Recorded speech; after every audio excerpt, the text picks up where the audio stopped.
it going? Welcome to Little Town on the Prairie, chapter 23. And if we can get 24 in tonight, well, we'll see. Okay? All right. How's everybody doing tonight? I seem to have got my wind back a little bit. I'm moving slower than I used to because I'm getting old and I've got, physical limitations. However, I'm still doing what I love, right? And one of the things I love is being right here with you and reading. Okay, now let me just make sure this isn't okay. All right, here we go. Hi Linda, how are you, darling? All right. Okay. We have 4 more chapters. Chapter 23, 24, 25, and 26. We'll see if we can't get at least one in tonight. Chapter 23, Little Town on the Prairie, school time begins again. Afterward, it seemed to Laura that she did nothing but study that whole summer long. Of course, this was not true. She brought water from the well in the mornings. She milked and moved the picket pins and taught the new calf to drink. She worked in the garden and in the house, and in haying time she trod down the great loads of hay that Pa drove away to town. But the long, hot, sticky hours with school books and slates seemed to overshadow all else. She did not go to town even on 4th of July. Carrie went with Pa and Ma, but Laura stayed at home to take care of Grace and study the Constitution. Letters came often from Mary, and every week a long letter went to her in return. Even Grace was able to write little letters, as Ma taught her, and these were always sent to Mary with the others. The hens were laying now. Ma saved the best eggs for setting, and 24 chicks hatched. The smaller pullet eggs Ma used in cooking, and for one Sunday dinner with the first green peas and new potatoes, they ate fried chicken. The other cockerels Ma let grow up. They would be larger to eat later on. The gophers came again, and Kitty grew fat in the cornfield. She caught more gophers than she could eat, and at all hours of the day she could be heard meowing proudly as she brought a fresh-killed one to lay at Ma's feet, or Laura's, or Carrie's, or Grace's. She wanted to share her good food, and her puzzled look showed plainly that she could not understand why the whole family did not eat gophers. The blackbirds came again, though there were not so many this year, and Kitty caught some of them. Still, they did damage enough. Again, the mellow fall weather came, and Laura and Carrie walked to school. There were more people in town now, and in all the country around. The school was so crowded that all the seats were filled, and in some of the front seats, 3 of the smaller pupils sat. There was a new teacher, Mr. Owen, a son of Mr. Owen, whose bay horses had almost won the 4th of July race. Laura liked and respected him very much. He was not very old, but he was serious and industrious and enterprising. From the first day, he ruled with a very firm hand. Every pupil was obedient and respectful. Every lesson was thoroughly learned. On the 3rd day of school, Mr. Owen whipped Willie Olson. For some time, Laura did not quite know what she thought about that whipping. Willie was bright enough, but he had never learned his lessons, and when called upon to recite, he let his mouth fall open, and all his sense went out of his eyes. He looked less than half-witted. He hardly looked human. It made everyone turn sick to see him. He began doing this to tease Miss Wilder. He seemed unable to collect his scattered mind enough to understand anything she said to him. At recess, he would do this again to amuse the other boys. When Mr. Cluett taught, he thought that Willie was a half-wit and required nothing of him. The habit had grown on Willie until now, at any time, he could be seen mooning about with his mouth dropped open and his eyes empty. Laura really thought that Willie's mind completely left him at these times. The first time that Willie goggled at Mr. Owen was when his name was asked for the school record. Mr. Owen was startled, and Nellie spoke up. "He's my brother, Willie Olson. He can't answer questions. They confuse him." Several times that day and the next, Laura saw Mr. Owen glance sharply at Willie. Willie was always drooling and staring blankly. When he was called upon to recite, Laura could not bear to see his idiot face. On the third day, Mr. Owen quietly said, "Come with me, Willie." He had his pointer in his hand. With the other hand firm on Willie's shoulder, he took Willie into the entrance and shut the door. He did not say anything. From their seat nearest the door, Ida and Laura heard the swish and thud of the pointer. Everyone heard Willie's howls. Mr. Owen came quietly in with Willie. "Stop blubbering," he said. "Go to your seat and study. I expect you to know and recite your lessons." Willie stopped blubbering and went to his seat. After that, one look from Mr. Owen cleared some of the idiot look from Willie's face. He seemed to be trying to think and act like other boys. Laura often wondered whether he could pull his mind together after he had let it go to pieces so. But at least Willie was trying. He was afraid not to try. Laura and Ida and Mary Power and Minnie and Nellie Olson had kept their old seats. They were all tanned and browned from the summer, except Nellie, who was paler and more ladylike than ever. Her clothes were so beautiful, though her mother did make them over from cast-offs, and Laura grew dissatisfied with her brown school dress and her blue cashmere for best. She did not complain, of course, but she wanted to. Hoops had finally come in, and Ma bought a set for Laura. She let down the hem of the brown dress and made it over so cleverly that it could be worn over Hoops perfectly well, and the full blue cashmere needed no changing. Still, Laura felt that all the other girls were better dressed. Mary Power had a new school dress. Minnie Johnson had a new coat and new boots. Ida's clothes came out of a missionary barrel, but Ida was so sweet and merry that she looked perfectly dear in anything. When Laura dressed for school, it seemed to her that the more she fussed with her appearance, the more dissatisfying it was. The more you fuss, the more you're going to be dissatisfied. "Your corset is too loose," Ma tried to help her one morning. "Pull the strings tighter and your figure will be neater. And I can't think that lunatic fringe is the most becoming way to do your hair. It makes any girl's ears appear larger, to comb your hair back up off them, and to have the mat of bangs above the forehead." Ma was anxiously helpful, but some sudden thought made her laugh softly to herself. "What is it, Ma? Tell us," Laura and Carrie begged. "I was only thinking of the time your Aunt Eliza and I combed our hair up off our ears and went to school that way.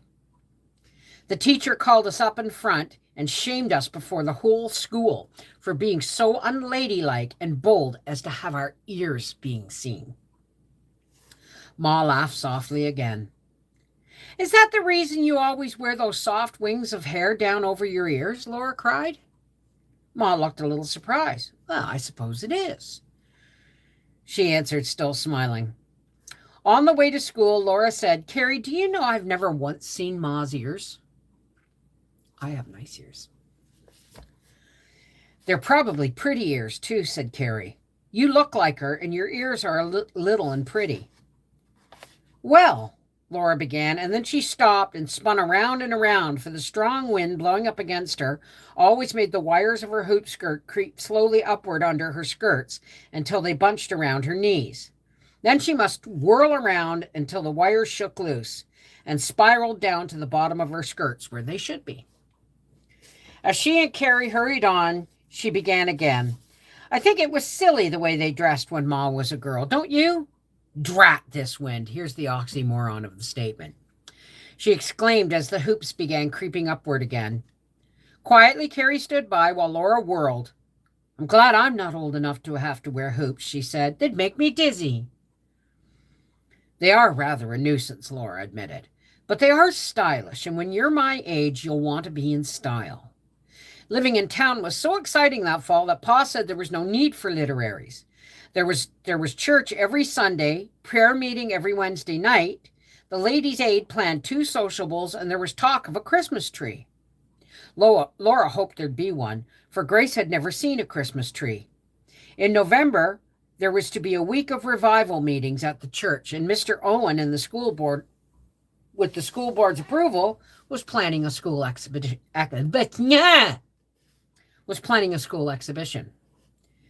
School would go on without interruption until the school exhibition just before Christmas. So the big boys did not wait until winter but came to school in November. More smaller pupils had to be crowded 3 in a seat to make room for them. The school needs a larger building, Mr. Owen said to Laura and Ida one day at recess. I'm hoping that the town can afford to build one next summer. There really is need for a graded school even. I'm counting a great deal upon the showing we make at the school exhibition to acquaint the people with the school and its needs. After that, he told Laura and Ida that their part in the exhibition would be to, now listen, can you imagine a 14-year-old getting this news, or a 15-year-old getting this news? After that, he told Laura and Ida their part in the exhibition would be to recite the whole of American history from memory.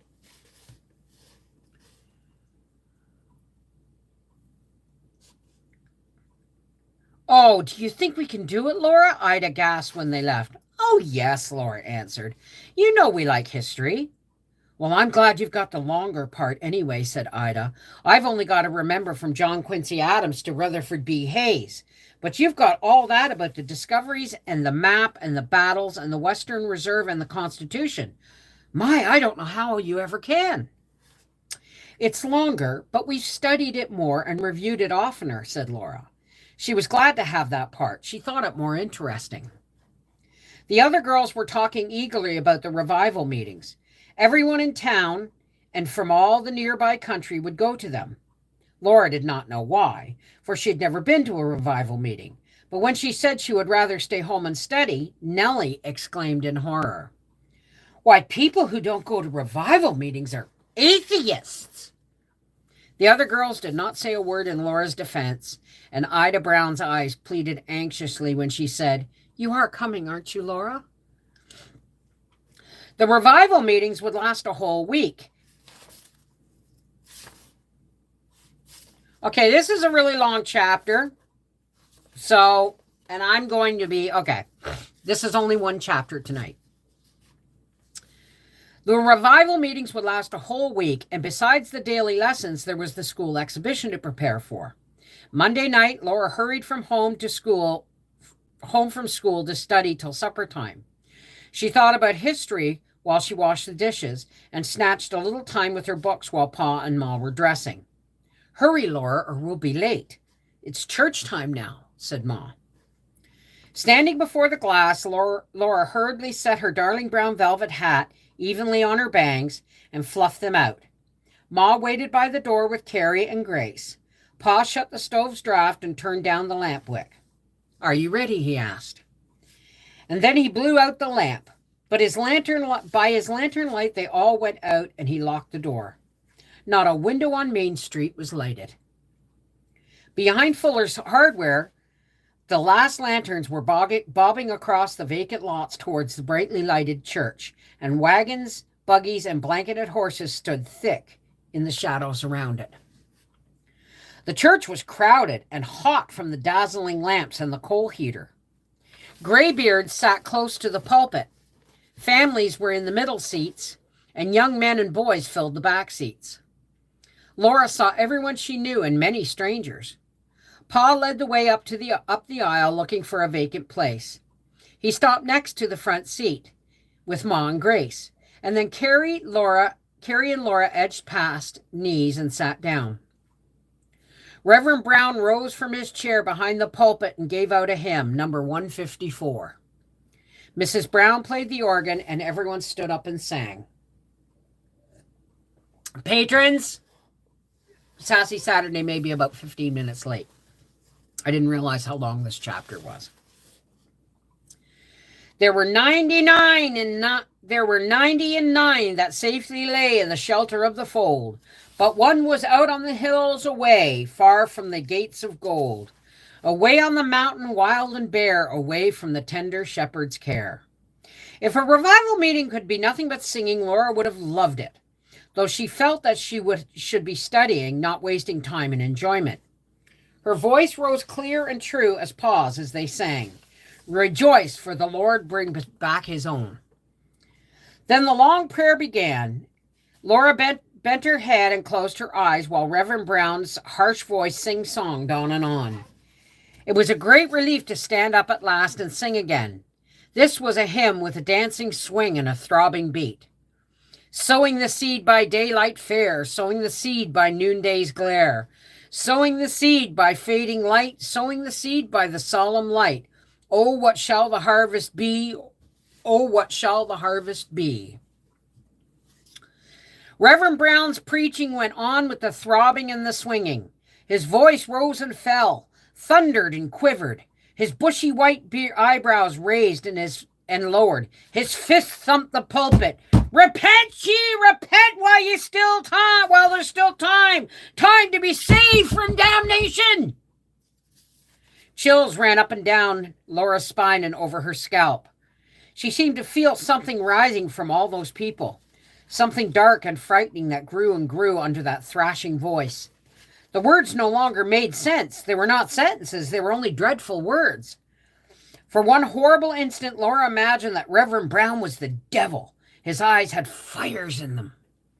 Come forward and be saved. Come to salvation, repent ye sinners.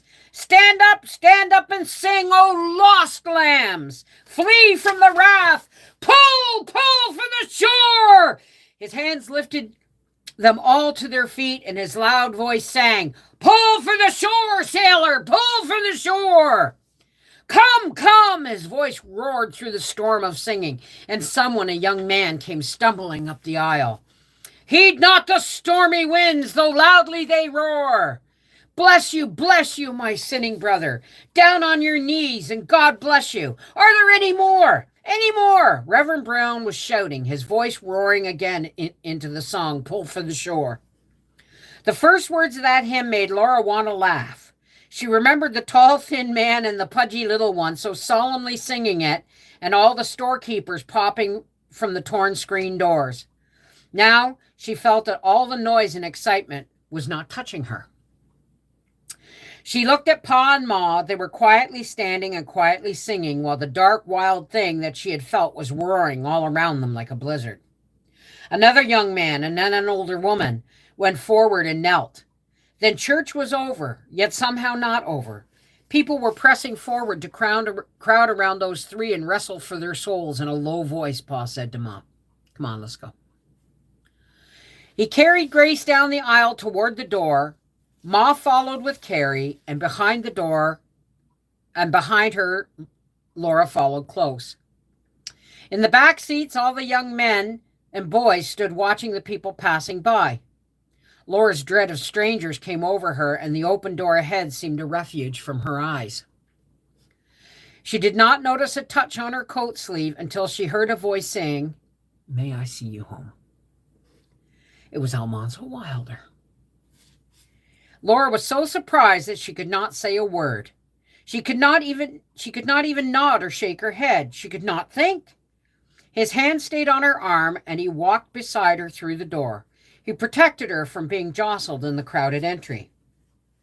Pa had just lighted his lantern, lowered the chimney, and looked up, just as Ma turned back and asked, Where's Laura? Then they both saw Laura with Almanzo Wilder beside her, and Ma stood petrified. Come on, Caroline, said Pa. Ma followed him, and after one wide stare, Carrie did too. The ground was white with snow, and it was cold, but there was no wind, and the stars shone brightly in the sky. Laura could not think of a word to say. She wished that Mr. Wilder would say something. A faint scent of cigar smoke came from his thick cloth overcoat. It was pleasant, but not homelike as the scent of Pa's pipe. It was a more dashing scent. It made her think of Cap and this young man daring that dangerous trip to bring back the wheat. All this time she was trying to think of something to say. To her surprise, she heard her own voice.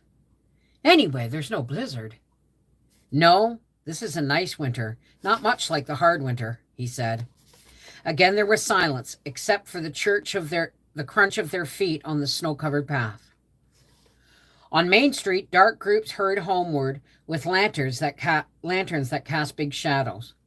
Pa's lantern went straight across the street, Pa, Ma, Carrie, and Grace went in and were at home. Laura stood outside the closed door. Well, good night, he said, as he made a backward step and raised his cap. I'll see you tomorrow night. Good night, Laura answered, and as she quickly opened the door, Pa was holding the lantern up while Ma lighted the lamp, and he was saying, Trust him anywhere, and it's only walking home from church. But she's only 15, said Ma. Then the door was shut.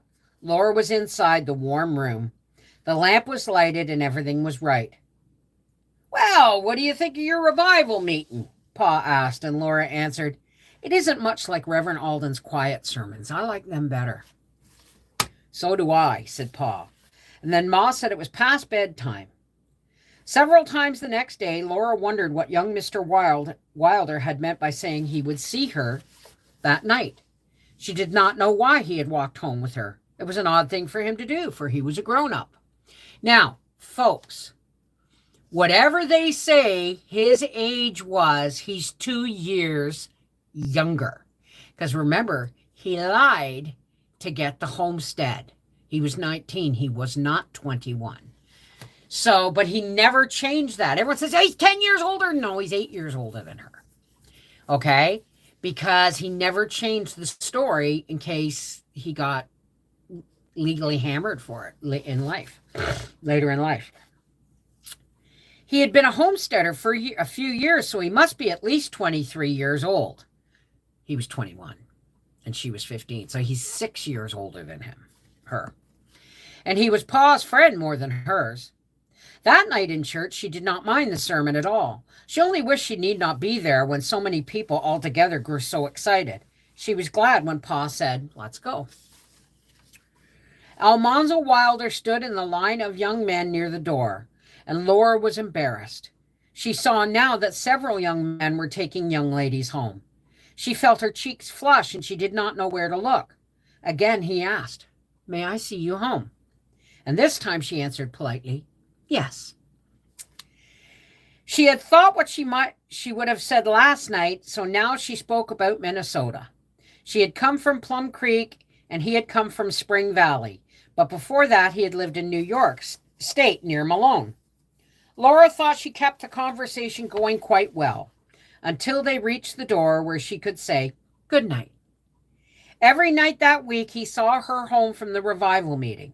She could not understand why, but the week would soon end, so that again she could spend all evenings in study, and she forgot to wonder about Almanzo in the dread of the school exhibition. She's so naive. At 15, I'd already had 2 marriage proposals. No, just one. Sorry, just one. One serious one. It's his life, right? I'm glad I didn't say yes, because I wouldn't be where I am right now, and that's with my love and with you. Thank you for joining us for Little Town on the Prairie. We have 3 chapters left. Next one is the school exhibition, and maybe I'll read it tomorrow. Maybe I won't. We'll see. Take care. God bless. Mwah. Patrons, I'll see you shortly. Poke.